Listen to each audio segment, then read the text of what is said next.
अल नीनोमुळे सोलापूर जिल्ह्यात दुष्काळाचे संकट, पालकमंत्री जयकुमार गोरे यांनी दिले संकेत. अल नीनो या वातावरणीय बदलाचा फटका आता थेट सोलापूर जिल्ह्यातील शेतकऱ्यांना व नागरिकांना बसला आहे. पुरेसा पाणीसाठा असताना देखील अल नीनोमुळे शेतकऱ्यांना भीमा नदीत 2 आवर्तनाऐवजी एकच आवर्तन सोडण्याचा निर्णय घेण्यात आलाय. त्यानुसार येत्या 2 दिवसात भीमा नदीत पाणी सोडण्यात येणार आहे. तर भीमा नदीत दुसरे आवर्तन अल नीनोचा परिणाम व अभ्यास करून जून महिन्यात सोडायचा निर्णय घेण्यात येईल.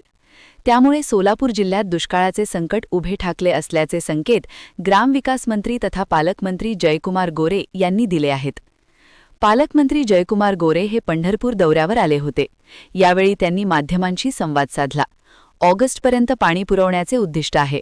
त्या अनुषंगाने सध्या उजनी व वीर धरणामध्ये पाणी आहे. सोलापूरला समांतर जलवाहिनी झाल्यामुळे 12 टीएमसी अतिरिक्त पाणी आहे. मात्र उजनीवर अनेक पाणीपुरवठा योजना अवलंबून आहेत.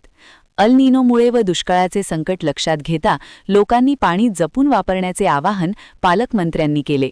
वारकरी संप्रदायाबद्दल आपण एवढे सकारात्मक असताना आज वारकरी संप्रदाय पंढरपूरमध्ये एक बैठक झाली. ते उद्विग्न आहेत. शरदचंद्र पवार गटाचे एनसीपीचे ज्या पद्धतीने प्रतिगामी घुसखोरी केलेली आहे वारकरी प्रमुख घराण्यांच्या फोटो सुद्धा त्यांनी व्हायरल केलेले आहेत की हे घुसखोरे आहेत म्हणून. 20 त्यात देगलूरकर आहेत, वास्कर आहेत.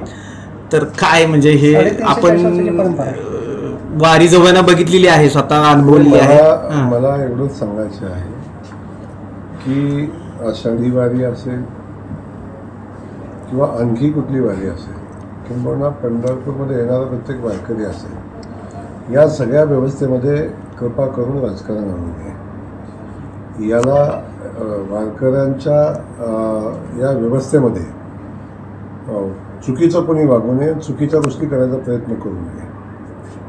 वारकरी संप्रदाय आपला अभिमान आहे, आपला स्वाभिमान आहे.